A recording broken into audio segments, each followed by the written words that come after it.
What is up, degenerates? Welcome back to Hype Check for yet another video for the UFC. In today's video, I'll be doing a full card breakdown, going over each and every fight for UFC Jacksonville, Emmett versus Topuria. As always, if you guys are new here, join the fam, hit that like and subscribe button. We're trying to hit that 50K subscribe mark, so if you are new, it does help out the channel a lot. But before we get into anything, I want to give a huge shout out to the sponsor of today's video. You guys already know who it is. It is Stake, the #1 sportsbook and casino available online and exclusively for the Hype Check fam. When you sign up using the code HYPE, I'll be giving you guys a $75 tip, whether you want it on your Stake account, PayPal, Cash App, Venmo, Zelle, whatever payment method you want, I have. All you guys got to do, like I said, sign up using the code HYPE. Send me a screenshot on Instagram at HypeCheckSports or on Twitter at HypeCheck, and I'll send you over the tip ASAP. Stake is also now available in the US, so if any of you guys are from the United States that want to sign up, you could go over to their URL there as well. We're looking to kill it this week as always. If any of you guys want to sign up for my VIP system, I'll be leaving that link in the pinned comment down below as well.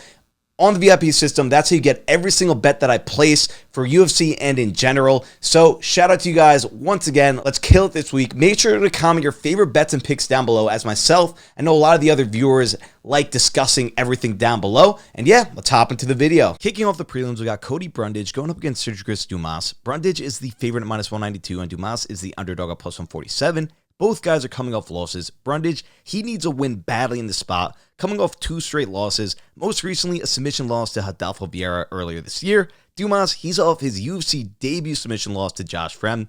Brundage is coming into this one on short notice, and he'll be at a 2-inch height and a whopping 7-inch reach disadvantage in this matchup.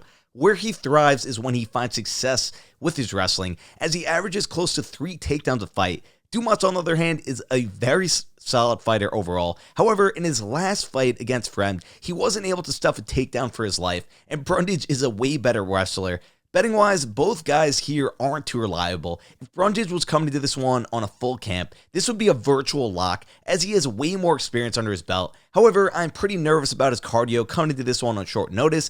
I do like the under here. It's a favorite pass spot. Next up, we got Tatsuro Taira going up against Kleydson Rodrigues. Tatsuro is the favorite at -270, and Rodrigues is the underdog at +205. Both guys are coming off wins. Tatsuro, he's a 13-0, 23-year-old prospect, off a submission win over Jesus Santos Aguilar. Rodrigues, he's off a knockout win over Shannon Ross. Starting off with Tatsuro, this is a guy the UFC is backing heavily, and they set him up in a very favorable matchup this Saturday. He'll have a 2-inch height and 3-inch reach advantage. More importantly, he averages about 3 takedowns a fight, and Kleydson just so happens to have a 66 takedown defense, aka Tatsuro will have an advantage wherever this fight goes. Betting wise, this is definitely his stiffest test to date, but Tatsuro is a pretty safe parlay piece and one I'll happily be using myself. It's a favorite pass spot here. On to the next. After that, we got Jamall Emmers going up against Jenkins. Emmers is the favorite at -213 and Jenkins is the underdog at +165. Both fighters are coming off wins. Jenkins, he's currently riding an 8-fight win streak, 1-0 in the UFC, a decision win over Don Shayanis. Emmers, a decision win over Kasun Ashkabov.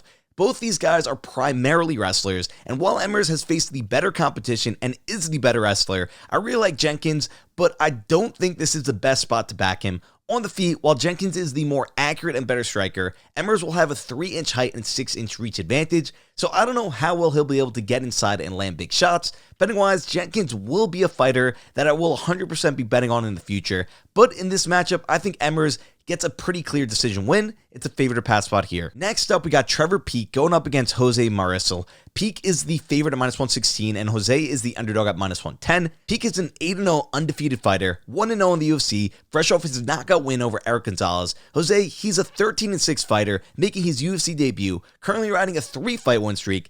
Peek is an all-around savage. Right out the gate, he goes hard, throwing big power, going for takedowns, essentially doing everything in the octagon he can to get the finish. Jose, on the other hand, is primarily a grappler and has some very good experience on the regional side of things. Betting-wise, Jose would be a virtual lock if he wasn't coming into this one on short notice. However, I'm still backing him this week as he just has a massive grappling advantage and Peek has a weak 42% takedown defense. It's a dog or pass spot here. I definitely hear the argument that the fight will be standing at a point, and when it's standing, Peek has big power and he might get the finish. But you guys know I always like taking the wrestler over the striker, and this is a case even on short notice. It's a dog or pass spot here, like I said. On to the next. After that, we got Zhalgas Zhumagulov going up against Joshua Van. Zhalgas is the favorite at -192, and Van is the underdog at +149. Then is a 21-year-old 7-1 prospect, currently riding a 5-fight win streak. All finishes. Zhalgas, on the other hand, he needs a win in this spot. Currently riding a 3-fight win streak. His last fight was a loss via split decision to Charles Johnson. And I know I'm in the minority in this spot, but I'm taking the shot on the newcomer coming in on short notice. Van is an explosive striker. All 8 of his fights have not seen a third round. However, boys, this is only a sprinkle as he doesn't have the best takedown defense, and Zhalgas, having all the experience under his belt, can potentially just grapple his way to a decision win. However, he had to cut weight 3 times in the past month and change, so who knows where his cardio will be on Saturday. It's a dog or pass spot here. I really like the KO prop if you are taking the shot on the dog. On to the next. Next up, we got Tabatha Ricci going up against Gillian Robertson. Ricci is the favorite at -135, and Gillian is the underdog at +106. Both girls are coming off wins. Ricci is on a 3-fight win streak. Her most recent win over Jessica Pena via submission. Robertson, she's riding a 2-fight win streak. Her most recent win via submission over Pierre Rodrigues. Robertson will have a 4-inch height and 2-inch reach advantage in this spot. Ricci will be the stronger fighter. Both girls are very good grapplers, and the reason why I'm backing Ricci in this spot is because I think she's better wherever this fight goes. On the feet, she's a striker with more volume and better striking defense, and on the mat, I'll give her a slight advantage as well. It's a favorite to pass spot here. On to the next. Next up, we got Mateusz Rebecki going up against Loik Radzhabov. Rebecki is the favorite at -156, and Loik is the underdog at +123. Rebecki, he's coming into this one on a 14-fight win streak. His most recent fight, a decision win over Nick Fiore in his UFC debut. Loik off a UFC debut win over Esteban Ribovics. Loik will have a 4-inch height and 3-inch reach advantage. Rebecki, he'll be the more accurate striker with a higher amount of volume and way better striking defense. Where Loik will have the advantage will be with his wrestling, who averages a whopping 11 takedowns a fight and will have a better gas tank. Betting wise, I'll be siding with Rebecki. I'm not sure if I'll be betting this fight just yet,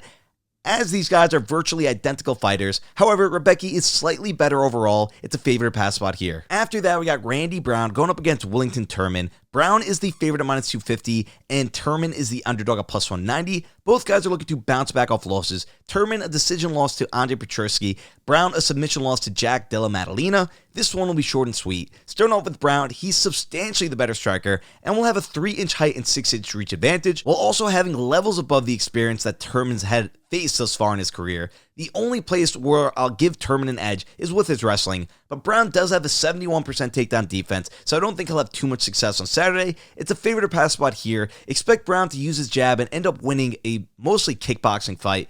Favorite or pass spot here. Closing out the prelims, we got Neil Magny going up against Philip Rowe. Magny is the favorite at -172, and Rowe is the underdog at +133. Rowe is red hot coming into this fight, currently riding a 3-fight win streak. His most recent win via knockout over Nico Price. Magny, he's looking to bounce back off a loss to Gilbert Burns via submission. Starting off with Magny, he's probably the most well-rounded guy in the UFC, and I think, to put plainly, he'll dominate Rowe. I think Magny will get Rowe down with ease, and in a fight that is pretty much guaranteed to go the distance, you have to side with the guy who has way more experience. And by the way, Rowe has never won a fight by decision in his MMA career. His last 3 wins are also over a washed Nico Price, a currently cut Jason Witt, and a cut Orion Kosei.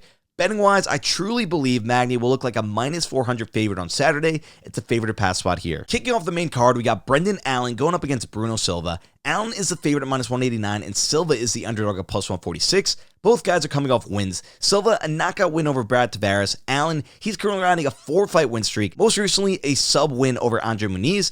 And to be honest, I have a brutal luck betting on both these guys. So if I were you, I would do the opposite of what I'm picking on this one. Starting off with Bruno, he's a super dangerous striker with big power in his hands.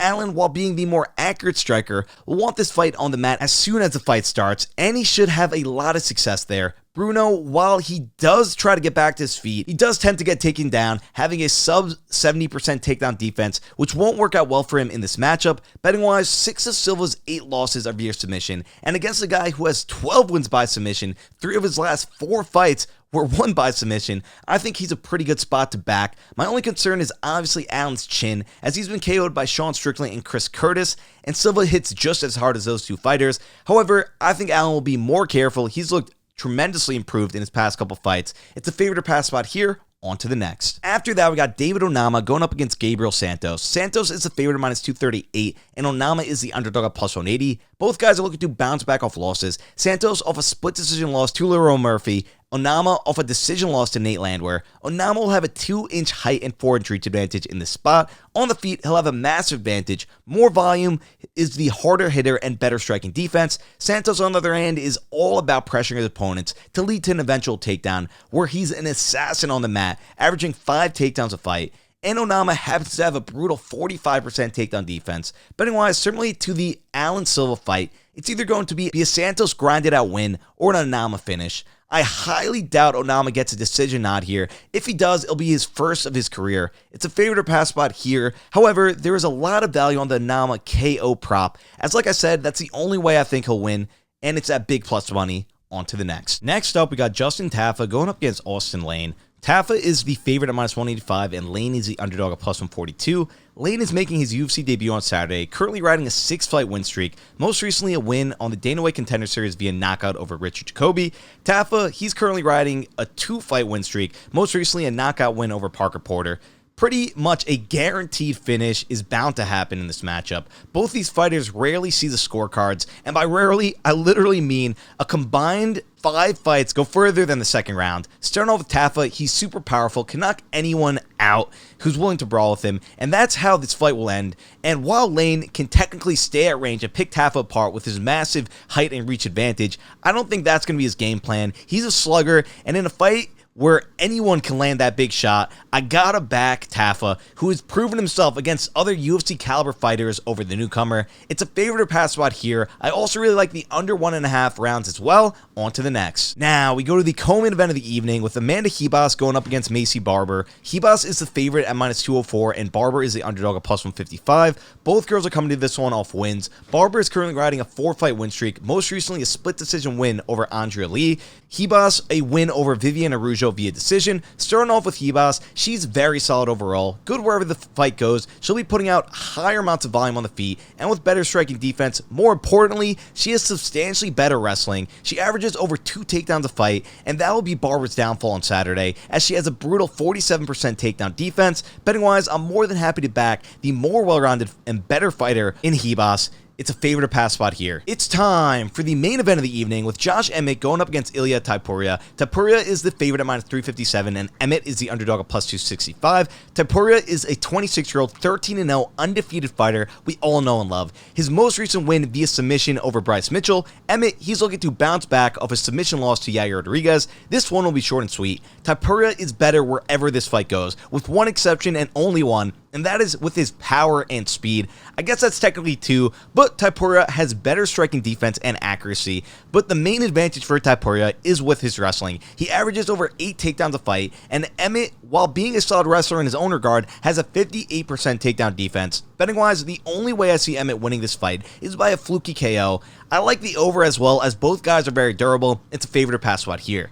Thank you guys for watching. If you guys want to join the hundreds of other members cashing in weekly in the VIP fam, just click the link in the top comment section or description. Shout out once again to Stake for sponsoring today's video. If you need a sportsbook to lock in your bets on, make sure to go over to their website. They are also now available in the US, and exclusively for the Hype Check fam, when you sign up using the code HYPE, I will personally be sending you guys a $75 tip. Whether you want it directly to your Stake account, Cash App, Venmo, Zelle, I have all the payment methods. This is the best deal available online for any sportsbook, so make sure to check it out. Good luck, boys. Make sure to comment your favorite bets down below. Peace.